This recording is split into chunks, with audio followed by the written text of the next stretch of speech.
এবছরের মধ্যে সর্বোচ্চ বিদ্যুৎ উৎপাদনের রেকর্ড গড়ছে কাপ্তাই পানি বিদ্যুৎ কেন্দ্র।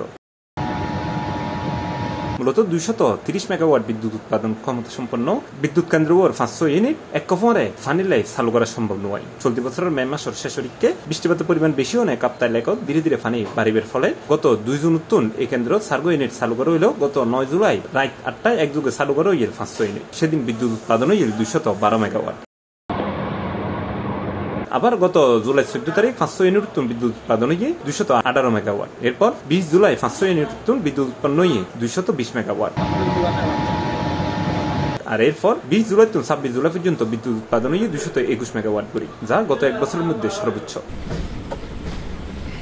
জানা গিয়ে চলতি সপ্তাহ জুড়ে টানা বৃষ্টিতে রাঙ্গামাটির কাপ্তাই লেকত পানির উচ্চতা 160 ফুট মিন সি লেভেল অতিক্রম করছে। বিষয়গান নিশ্চিত করি রবিবার সকাল 10টায় কাপ্তাই পানি বিদ্যুৎ উৎপাদন কেন্দ্রের ব্যবস্থাপক প্রকৌশলী মাহমুদ হাসান হই রবিবার সকাল 9টা পর্যন্ত কাপ্তাই লেকর পানির উচ্চতা ছিল 160.13 ফুট মিন সি লেভেল। তিনি আরো হই চলতি বছরের মধ্যে গত জুলাই 22 তারিখ প্রথমবারের মতো কাপ্তাই লেকর পানির উচ্চতা 100 ফুট মিন সি লেভেল অতিক্রম করছে। আর যে হারে বৃষ্টি হয় ইবে মুহূর্তে লেকর পানি বৃদ্ধি পায়। মূলত কাপ্তাই লেকর পানি ধারণ ক্ষমতা 109 ফুট মিন সি লেভেল।